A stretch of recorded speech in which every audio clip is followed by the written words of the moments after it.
जानकीनाथ अपने हाथ में मिठाई के एक नहीं दो डिब्बे लेकर आए और अपनी पत्नी सुलोचना से बोले, अरे सुलोचना, ये लो देसी घी के मोतीचूर के लड्डू, ये लाया हूं मैं। हाँ, सबका मुंह मीठा करवा दो।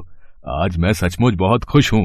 हम एक नहीं दो बच्चों के दादा दादी बनने वाले हैं। ये रेखा बहू और राधा बहू, ये लो। अनिल और सलील का भी मुंह मीठा करवा दो। ये लो सुलोचना, तुम भी खाओ। यहाँ मैं चिंता में घुले जा रही हूँ। दोनों बहुएं एक साथ गर्भवती हैं।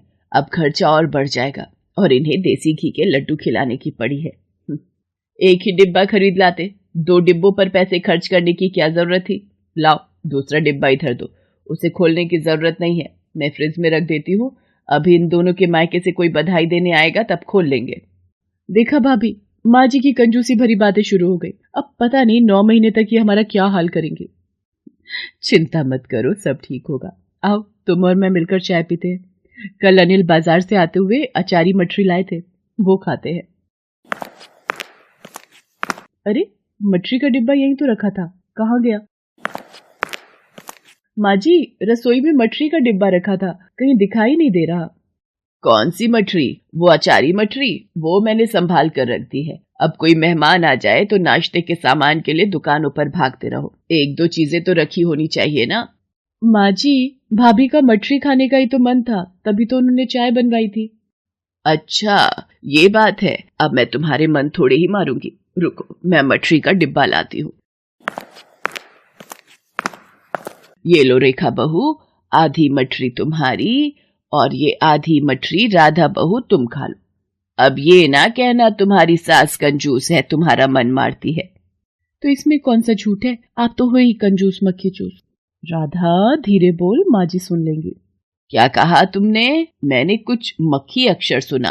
अरे कुछ नहीं, मैं आपको ये कह रही थी कि आप चाय पी लो, वरना चाय में मक्खी गिर जाएगी। अरे तो क्या हुआ, निचोड़ कर फेंक दूंगी मक्खी को, बेचारी वैसे भी बिना हड्डी की होती है, तो मेरा क्या बिगाड़ लेगी। अब इतनी चीनी पत्ती दूध डली चाय एक मक्खी गिरने से फेंक थोड़ी दूंगी। पर मेरी चाय में मक्खी दिख तो नहीं रही राधा बहू। आपसे डर कर उड़ गई होगी माँ जी। अब बस भी कर राधा, बेकार में माँ जी से उलझ रही है, उनकी तो आदत है कंजूसी करने की। रेखा भाभी, आपकी शादी को 4 साल हो गए, आप तो धन्य हो जो इन्हें झेल रही हो। कोई बात नहीं राधा, माँ जी तो ऐसी ही हैं, उन्हें बदलना मुश्किल है। पर तुम्हारे शुभ कदमों से मैं भी शादी के 4 साल बाद गर्भवती हुई हूँ। मेरे लिए इस बात से ज्यादा जरूरी अभी कुछ भी नहीं। अरे आप बेफिक्र रहो भाभी, हम दोनों एक साथ स्वस्थ बच्चे को जन्म देंगे। चाय पीते हैं, ठंडी हो जाएगी। हाँ, और वो भी आधी मठरी के साथ। रेखा और राधा दोनों खिलखिलाकर हंस देती हैं। रेखा भाभी, गली में अमरूद का ठेला भरकर निकल रहा है, कच्चे कच्चे अमरूद है, खाओगी? मेरा तो बहुत मन कर रहा है, साथ पे काला नमक ऊपर छिड़क दो तो जिंदगी का मजा ही आ जाए। कच्चे कच्चे अमरूद? तेरी बात सुनकर तो मेरे मुंह में भी पानी आ रहा है। पर वो देख, माँ जी दरवाजे के बीच कुर्सी डालकर बैठी हैं। पता नहीं सुबह से अपने एक फटे ब्लाउज को सिलने में लगी हुई है। 36 बार एक ही जगह से ब्लाउज फटता है पर उसे सिलने में लग जाती है। जब तक ब्लाउज की धज्जियां नहीं उड़ जाएंगी ये उसे पहनना थोड़ी छोड़ेंगी। जा पूछ ले, पता चल जाएगा तुझे भी। माँ जी, अमरूद का ठेला भरकर निकल रहा है, मेरा और भाभी का अमरूद खाने का बहुत मन था, मैं ले लूं भैया से? तुम दोनों बहुओं को भी चैन नहीं है, मैं भी तो गर्भवती हुई थी, मजाल है रोटी सब्जी के सिवा कुछ और खा लिया हो। ओ भैया अमरूद वाले, क्या भाव दिए अमरूद? 70 रुपए किलो दिया है, एकदम बढ़िया ताजा अमरूद है बहन जी। 70 रुपए किलो? अरे इतनी लूट मचा रखी है तुम लोगों ने, सही भाव लगा भैया। 60 रुपए लगा दूंगा, इससे कम दाम नहीं होंगे।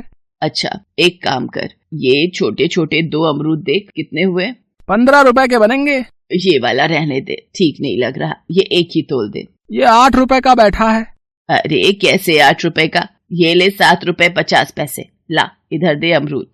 ये अठन्नी अब कोई नहीं लेता माता जी, हैं? ये अपने पास ही रखो। नहीं लेनी मत ले अठन्नी, मेरे काम आ जाएगी। इस अठन्नी की मैं हरी मिर्च खरीद लूंगी और इसे मैं माताजी दिखाई देती हूँ। बड़ा आया माताजी बोलने वाला, इतने बेकार अमरूद लेकर घूम रहा है। ये लो अमरूद, आधा आधा काट कर खा लो, तुम दोनों भी मेरा खर्चा करवाने में लगी रहती हो। राधा, मैंने कहा था ना, हमारी सासू माँ के राज में कोई चीज खरीद कर खाना कितना मुश्किल है। धन्य है हमारी सासू माँ। ऐसे ही दिन बीत रहे थे। सुलोचना हर चीज में कंजूसी करती रहती थी। सुलोचना अपनी दोनों बहुओं को लेकर डॉक्टर के पास जाती है। देखिए सुलोचना जी, मैंने आपकी दोनों बहुओं का चेकअप कर लिया है। राधा तो बिल्कुल ठीक है, पर रेखा को ताकत और खून बढ़ाने के लिए मैं एक दवाई अलग से लिख कर दे रही हूँ। तुम दोनों एक काम करो, पैदल टहलती हुई घर जाओ, मैं तुम दोनों की दवाइयाँ लेकर आती हूँ। पता नहीं, मेरा मन घबरा रहा है। राधा, सब कुछ ठीक होगा ना? अरे रेखा भाभी, आप घबराओ नहीं, डॉक्टर ने दवाई लिखकर दे दी है ना, उससे आप ठीक हो जाओगे। माँ जी दवाइयाँ लेकर घर आ जाएंगी। आओ सामने से गोलगप्पे खाते हैं। सुलोचना दवाई की दुकान से दवाई लेने लगती है। क्या 600 रुपए का एक पत्ता दवाई का? और कितने पत्ते लेने हैं? 4, यानी कि 2400 रुपए के 4 पत्ते। एक काम करो भैया, तुम ना ये दवाई रहने ही दो, बाकी की दवाइयां दे दो। ये डॉक्टर भी ना फालतू की दवाइयां लिख देते हैं। एक दवाई नहीं भी खाएगी तो कौन सा ज्यादा फर्क पड़ जाएगा। चुपचाप ये दवाई खाने को दे दूंगी। रेखा बहू को बड़ा पता चल रहा है कौन सी दवाई कम है। डिलीवरी के दिन पूरे होने में अभी समय था, पर रेखा के डिलीवरी का दर्द छिड़ जाता है। सब लोग रेखा को हॉस्पिटल लेकर जाते हैं। डॉक्टर, अब रेखा कैसी है? रेखा के अंदर खून की बहुत कमी है। उसके शरीर में इतनी ताकत नहीं है कि वो लेबर पेन झेल पाए। हमें उसका बड़ा ऑपरेशन करना पड़ेगा। रेखा की जान को खतरा है। वैसे ऐसा होना तो नहीं चाहिए था। मैंने रेखा को जो दवाई लिखकर दी थी वो दवाई बहुत असरदार थी। आपने समय पर रेखा को वो जो मैंने अलग से दवाई लिखकर दी थी वो दी थी ना? मैं राधा से फोन पर पूछता हूँ, उसे पता होगा। सलील, रेखा भाभी की तबीयत कैसी है? हाँ, दवाइयाँ तो वो समय पर ही ले रही थी। 1 मिनट रुको, मैं उनकी दवाई के डिब्बे में देखती हूँ। कौन सी दवाई बता रही है डॉक्टर? सलील, वो दवाई का पत्ता तो इन दवाइयों में है ही नहीं। मैं सब कहानी समझ गया सलील बेटा। ये सब किया धरा सुलोचना तुम्हारा ही है। तुम्हारी वजह से आज रेखा बहू की जान खतरे में है। तुमने थोड़े से पैसे बचाने के लिए अपनी बहू और होने वाले बच्चे की जान खतरे में डाल दी। मुझे तुमसे ये उम्मीद नहीं थी सुलोचना। माँ, आपने ऐसा क्यों किया? आपको तो पता था ना कि हमारी शादी के 4 साल बाद रेखा गर्भवती हुई थी और हमारे लिए ये आने वाला बच्चा कितना अनमोल है। अगर रेखा या मेरे बच्चे को कुछ हो गया तो मैं आपको कभी माफ नहीं करूंगा माँ। मुझे माफ कर दो अनिल बेटा, मुझसे बहुत बड़ी गलती हो गई। मैंने कंजूसी की जिसका परिणाम आज मुझे ये मिला है। सुनो जी, आप भी मुझे माफ कर दो। मैंने बड़ी ही भूल कर दी। हे गणपति बप्पा, मेरी बहू और होने वाले बच्चे की रक्षा करना। मैं जीवन में कभी भी कंजूसी नहीं करूंगी, मैं वादा करती हूँ। बधाई हो सुलोचना जी, आपकी बहू को प्यारी सी बेटी हुई है। आपकी बहू और पोती दोनों ही स्वस्थ हैं। क्या मेरी पोती पैदा हुई है? डॉक्टर, आज मैं बहुत खुश हूँ। सुनो जी, मैं दादी बन गई, दादी। हाँ सुलोचना, मैं भी तो पोती का दादा बन गया। सुलोचना अपनी पोती को गोद में लेकर खूब प्यार करती है, मानो अपनी पोती को गोद में लेकर उसे दुनिया की सारी खुशियां मिल गई हो। उसकी आंखों में खुशी के आंसू भर आते हैं। सुलोचना को अपनी गलती का एहसास हो जाता है। कुछ दिनों बाद राधा भी एक प्यारे से बेटे को जन्म देती है। दोनों बहुओं की गोद भरने से सुलोचना बहुत खुश थी। अब उसने अपने व्यवहार को बदल दिया था। ये देखकर सब बहुत खुश थे। इतनी भीड़ है बाजार में, क्या सब्जी लूं? सब कुछ तो महंगा है। मम्मी, इतनी देर से पैदल चल रही हो, मुझे गर्मी लग रही है, मुझे आइसक्रीम खानी है। पिंकी, अभी 10 मिनट हुए नहीं हमें घर से निकले, तेरी फरमाइश शुरू हो गई। रुक, दिलवाती हूँ। ओ भैया, वो 5 रुपए वाली आइसक्रीम आती है ना? जी मैडम, 5 रुपए वाली आती है, बहुत तरह की। कौन सी दूं? अच्छा, ऐसा भी तो होता है। तुम आइसक्रीम के 2 हिस्से करके भी बेच देते हो, यानी कि 2.5 रुपए का एक हिस्सा। वो पहले मिलता था मैडम, अब जमाना बदल गया। मम्मी, पूरी आइसक्रीम ले दो ना, बस 5 रुपए की तो है। नहीं, वैसे भी ठंडी चीजों से तुम्हारा गला खराब हो जाता है। दिला दो मम्मी, इतनी देर से पैदल चलाए जा रही हो। अच्छा रुक, ओ चुस्की वाले, एक 50 पैसे की चुस्की बना दे और रस जरा ज्यादा डाल देना। बहन जी, 50 पैसे का अब कुछ नहीं आता, कम से कम 5 रुपए की चुस्की है। 3 रंग डालूंगा, खट्टा काला अलग। ये ले 2 रुपए, एक रंग का शरबत ही डाल कर दे दे। पता नहीं कहाँ से कंजूस लोग खाली पीली दिमाग खराब करने आ जाते हैं। कुछ बोला तुमने? नहीं बहन जी, मैंने तो कुछ नहीं बोला। अरे माँ जी ने करेले लाने को बोले थे। ये सब्जी वाला तो महंगे देगा, वो सामने सब्जी वाला बैठता है, उसी से ले लेती हूँ। ओ भैया, ये करेले क्या रेट दिए? ये 20 रुपए पाव दिए। इतने महंगे करेले, और वो जो अलग रखे हुए हैं? 10 रुपए किलो, और ये 3 दिन पुराने हैं, छाटने पड़ेंगे। कोई नहीं, यही दे दो, ये लो 10 रुपए। राशि स्वभाव से बहुत कंजूस थी। हर वक्त कंजूसी करना, बचाने के चक्कर में सस्ती चीज खरीदने में ही उसका दिमाग चलता रहता था। राशि की सास और पति भी उसकी इस आदत से वाकिफ थे। राशि, ये कैसे करेले खरीद लाई है, सारे बीज पके हुए हैं, 2 में तो सुंडी निकल आई है। माँ जी, आपकी आंखों की रोशनी कमजोर हो गई है, लाओ मुझे दो, मैं काट लेती हूँ। कुछ भी तो नहीं है, ये साफ साफ निकाल लो, बनने के बाद सारी सब्जी एक ही जैसी लगती हैं। अब मैं इस घर की बहू हूँ, मैं बचत नहीं करूंगी तो लोग तो मुझे ही कहेंगे ना कि बहू घर नहीं संभाल सकती। सबको पता है तू कितनी कंजूस है। राम राम कौशल्या बहन, कैसी हो? मैं ठीक हूँ सुमित्रा बहन, आज बड़े दिनों बाद आना हुआ। अरे वो कल्पना का रिश्ता पक्का हो गया है, 15 दिन बाद शादी का मुहूर्त निकला है। लड़का अच्छा था, हम लोगों से हैसियत में भी बेहतर है। अब माँ जी बोलेंगी चाय के लिए, फिर 1 कप चाय में दूध चीनी पत्ती लग जाएगा। ये तो बड़ी खुशी की बात है सुमित्रा बहन। राशि, जा सुमित्रा बहन के लिए चाय बना ला। अरे नहीं नहीं, मैं अभी अभी वो क्या होता है, रूह अफ़ज़ा वाला दूध, वही कल्पना ने बना लिया था, वही पीकर आई हूँ। अच्छा, मैं तो बस बनाने ही जा रही थी। अच्छा हुआ आपने बता दिया। अरे एक काम कर, सेब काट कर ले आ। लाती हूँ। ये सेब भी कितने बड़े बड़े हैं, सबसे छोटा सेब, हाँ ये काट देती हूँ, और ये इसके छोटे छोटे टुकड़े। अब प्लेट भरी हुई लग रही है। वैसे मैं हूं तो बहुत समझदार, ऐसे थोड़ी घर चला रही हूँ। ये क्या काट कर ले आई, 2 टुकड़े सेब के 8 टुकड़े बना लाई। इसने तो कंजूसी में हद ही पार कर दी है। अच्छा कौशल्या बहन, चलती हूँ। राशि, इतनी कंजूसी क्यों करती हो? अच्छा लगता है इतना छोटा सा सेब काट कर आगे लाकर रख दिया। हाँ जी, पूरे 8 टुकड़े थे, मैंने गिन कर प्लेट में रखे थे। अब इतने महंगे सेब एक दिन में खत्म थोड़ी कर दूंगी। राशि, आज तुमने ऑफिस में लंच में मुझे कौन सी सब्जी दी थी? कुछ समझ में ही नहीं आया, पर स्वाद कुछ पकौड़ों का था। अरे दे दिया ना चकमा, परसों तुम बाजार से जो पकौड़े लाए थे, मैंने थोड़े से बचाकर फ्रिज में रख लिए थे, उन्हीं पकौड़ों की सब्जी बनाकर तुम्हें दे दी थी। राशि, तुमने 2 दिन पुराने पकौड़ों की सब्जी बना दी।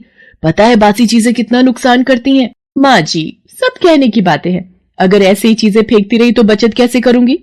फिर बोलोगे कैसी बहू है जो बचत नहीं करती।